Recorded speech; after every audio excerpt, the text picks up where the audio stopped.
Inside the federal courthouse, the air is stale with cologne, paper, and fear. Lawyers check their watches. A prosecutor shuffles a thick indictment. 2 seats at the counsel table stay empty. John and Joseph, 2 brothers tied to a Sicilian heroin crew under John Gotti, are supposed to stand before a judge and answer to racketeering, smuggling, and a murder charge that reaches back to a Brooklyn street in 1988. Their bail is enormous. Their names are everywhere. And today, the system expects them to do what every defendant eventually does. They do not arrive.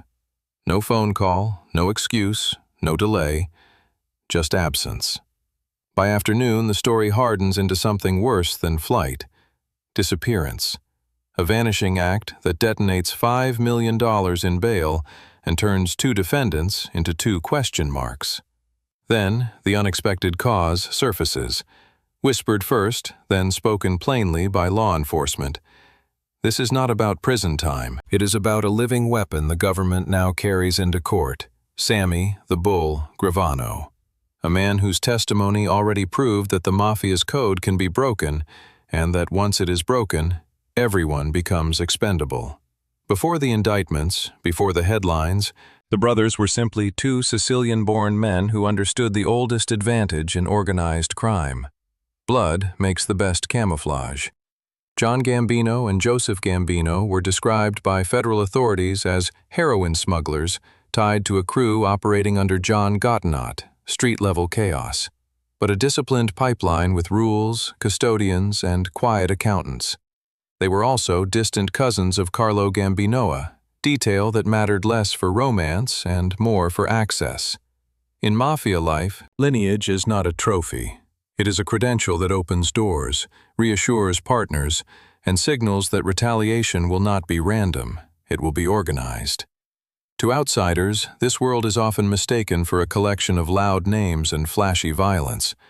But the real machine is quieter. It runs on introductions, obligations, and the shared language of origin, the kind that cannot be wiretapped out of a man as easily as a phone call. The brothers' alleged role sits inside that logic. Drugs are profit, yes, but more importantly, drugs are leverage. They purchase loyalty, bankroll legal defenses, and keep a hierarchy obedient when prison terms begin to stack. And they were not treated like ordinary defendants. After earlier indictments, they lived with electronic monitoring bracelets meant to keep the government close enough to feel in control. Yet by July, prosecutors would later admit the monitoring had become largely ineffective, swallowed by constant exceptions: work, lawyers, doctors, church permission slips that turned surveillance into theater. That is the thesis of their story. Organized crime does not survive by daring fate. It survives by turning ordinary life, family routines, community obligations, even worship, into operational cover. And when the state finally tightens its grip, the organization does not merely resist, it adapts and selects who will be left behind.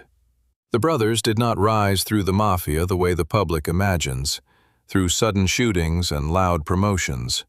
They rose the way serious crews rise, by becoming useful to men who never wanted their names near the product. Federal prosecutors framed the case as an enterprise that was not merely a New York family, but a working alliance. Made members and associates of the Gambino family linked to made members and associates of Sicilian Mafia families. Passo di Rigano, San Lorenzo, and Santa Maria di Gesù, system engineered for narcotics, money, and insulation. In that structure, hierarchy is not decoration, it is damage control. At the top, a boss governs reputation and discipline. Beneath him, captains control crews like small corporations. Associates do the work that can be denied. And the drug pipeline, according to the indictment, moved alongside other rackets: gambling, loan sharking, extortion, bribery, and murder. The point was not simply profit.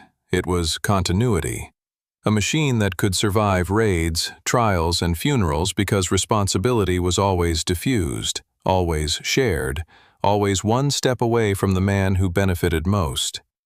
This is where the brothers' alleged value hardened into something dangerous. The government charged John and Joseph not only with narcotics conspiracy and racketeering, but with continuing criminal enterprise, a label reserved for operations that behave less like a gang and more like a long-running command structure. And then the story reveals the cost of belonging. When violence becomes necessary, it is not personal, it is administrative. In court, Salvatore "Sammy the Bull" Gravano described a hit approved from the top. He testified that John Gotti told him to supervise the murder of Francesco Oliveri, and that the team included Gravano, 2 defendants, Joseph Gambino and Lorenzo Mannino, with guns, walkie-talkies, stolen cars, and surveillance of the target's morning routine. They waited for alternate side parking to pull Oliveri into the open. The first attempt failed. They came back. The political truth underneath all of it is cold.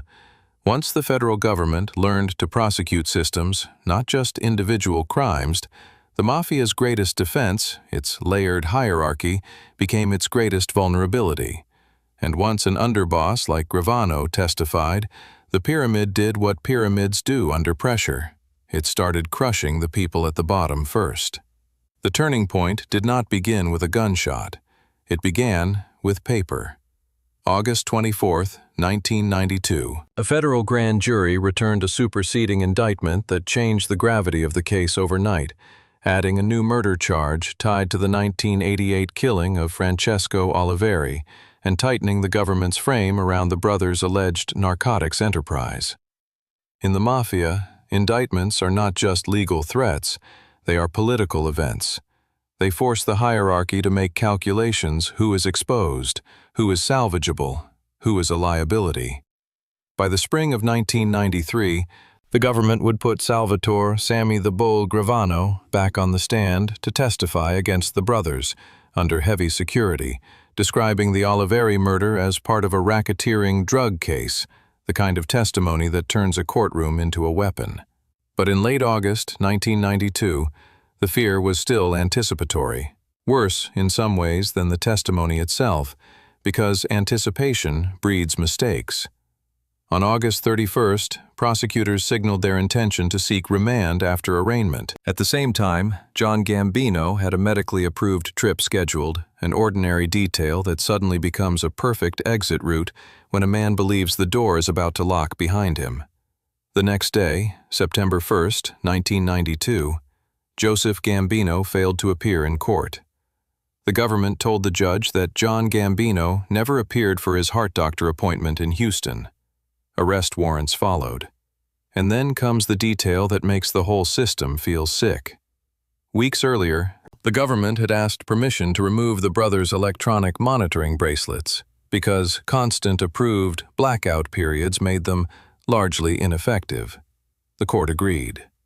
In other words, the state, exhausted by the mechanics of watching them, loosened the leash, right before it planned to pull them back into a cage.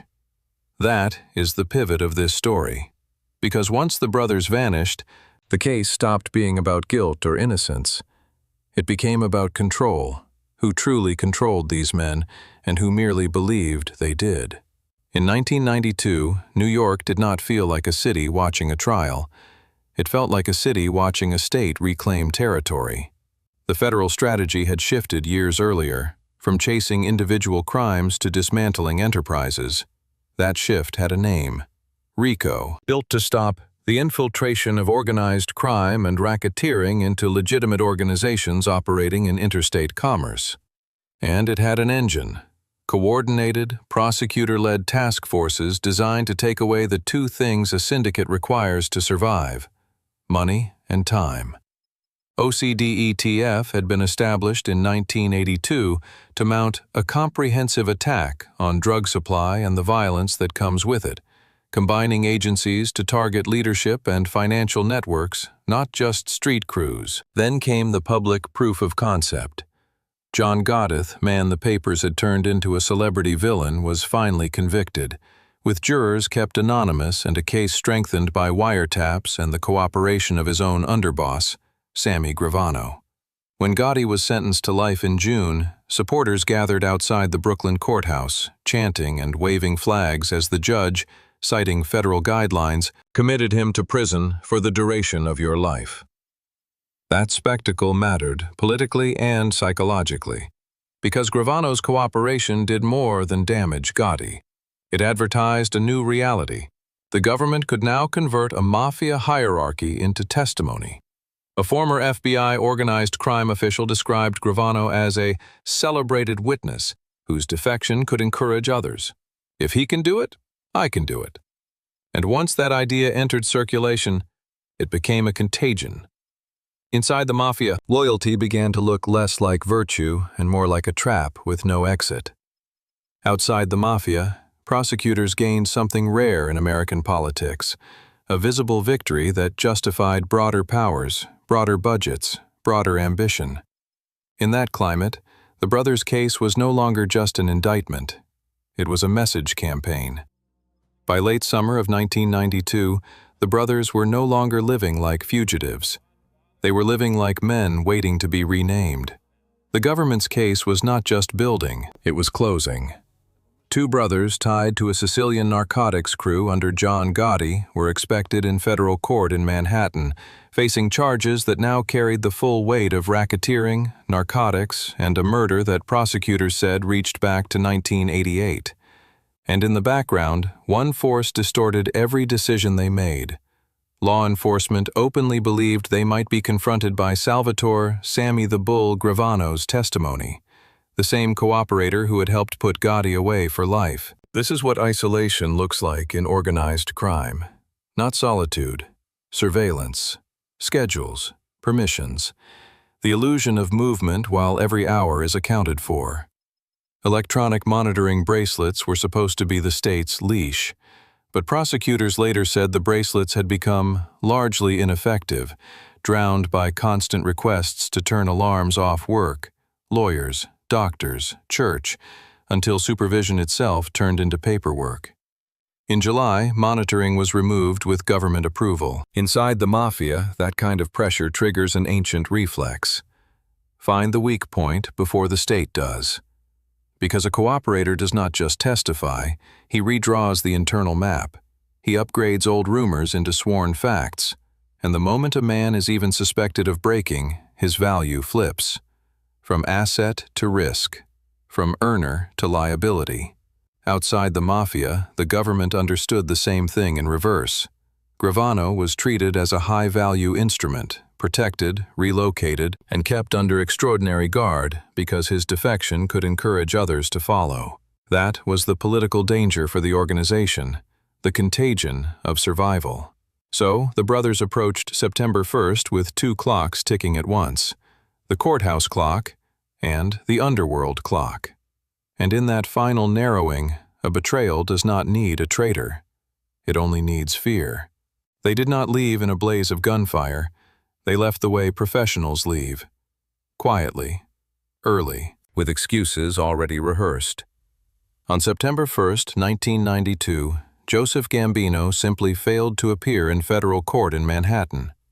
And the government told the judge something worse. John Gambino never showed up for his approved heart doctor appointment in Houston the day before. In one morning, defendants became fugitives, and the court issued warrants. This is the execution in modern organized crime cases, not the bullet, but the moment the system reclassifies you. From man to target, from protected by procedure to hunted by mandate. And the irony was suffocating. Weeks earlier, the government had asked to remove their electronic monitoring because it was largely ineffective, crippled by constant blackout periods and endless approvals. The leash was gone right before the noose tightened. For the next 7 weeks, the brothers were living inside the one space the Mafia always treats as sacrilege: uncertainty. Law enforcement floated possibilities: Europe, South America, while the underworld read the disappearance as a signal. Not courage, not strategy, panic. The kind of panic that gets men around you killed, even if you never speak a word. Then, on the night of September 20th, 1992, the end arrived in a cheap room in Fort Lauderdale. FBI agents found the brothers at the South Haven Hotel and Apartments. They knocked. No answer. They came through the door with a sledgehammer and police dogs. The brothers were in their underwear, the FBI spokesman said, stripped down to the most human moment of their lives, with nowhere left to negotiate. In the Mafia, you spend your life building an image of control. In the end, the state does not have to kill you to destroy you. It only has to show the world the door breaking open. Once the brothers were back in federal custody, the disappearance stopped being a mystery and became an accounting. Bail was not just money. It was collateralized, loyalty wives, sons, relatives, signing papers that turned private homes into public risk. After the flight, the court moved to forfeit and enter judgment on the bonds. $1 million tied to Maria Gambino and $2 million tied to Vittoria Gambino and Tommy Gambino, secured by real property. In the judge's language, the question was contractual. In the underworld's language, it was punishment by another name, family made to pay for a man's survival instinct. The government's narrative hardened, too. It wasn't merely that the brothers fled, it was why. Authorities said the looming presence of Sammy Gravano made the case radioactive. Testimony could convert years of whispers into sworn chronology. Flight became a confession without words, and every associate still on the street absorbed the lesson. When the state has a turncoat, even silence can be interpreted as guilt. Then the prosecutions did what RICO was designed to do: turn a life into a structure, and a structure into a sentence. In January 1994, John and Joseph Gambino pleaded guilty to a racketeering package that prosecutors said included drug trafficking, murder, loan sharking, and illegal gambling, an agreement built around a recommended maximum of 15 years without parole. Prosecutors called it significant because it was framed as the first time a Gambino captain admitted narcotics trafficking, shattering the old public myth that the Mafia did not touch drugs. By June 1994, Judge Peter K. Leisure sentenced John and Joseph Gambino and Lorenzo Menino to 15 years, calling them strong family people, a line so cold it lands like dark comedy because it reveals the double life at the heart of organized crime: respectable biographies on the surface, predatory enterprise underneath. Publicly, it was a victory for the state. Privately, it was a warning to the Mafia. The hierarchy could no longer rely on denial, because the government had learned to prosecute the shape of the organization itself and to make family bonds part of the leverage. The story ends where it began. Not in Sicily, not on a Brooklyn corner, not in a motel room in Florida. It ends in a federal building at Foley Square, where two empty seats briefly turned the courthouse into a stage for an older ritual: the public disappearance of private power. Organized crime sells itself as permanence, family, tradition, a chain that cannot be broken. But the Gambino brothers' case shows the truth beneath the romantic language. The Mafia is not held together by vows. It is held together by risk management, by hierarchy designed to keep profits moving upward and consequences moving downward. When prosecutors described an enterprise linking American-made men and Sicilian families in a long-running narcotics structure, they weren't just describing a conspiracy. They were describing a system built to outlive individual men. The state answered with its own system. RICO was built to prosecute the shape of organized crime, its infiltration, its enterprise logic, because chasing individual crimes had proven too small a net. And drug enforcement strategy became multi-agency, intelligence-driven, aimed at leadership and money, not just arrests. Then came the weapon that both sides understood would change everything: a cooperating underboss. When Sammy Gravano testified against Gotti, the government proved it could do something older than surveillance and more devastating than prison. It could turn the Mafia's inner circle into a narrator. That is why the brothers ran.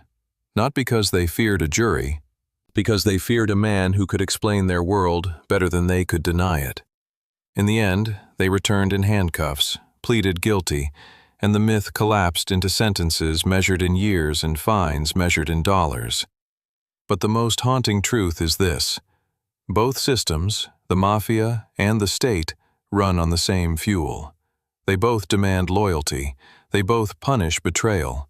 They both turn human beings into leverage. And on that morning in September 1992, when the courtroom waited and the seats stayed empty, the brothers weren't just fleeing a trial. They were fleeing the moment a life becomes a document, and a document becomes a death sentence.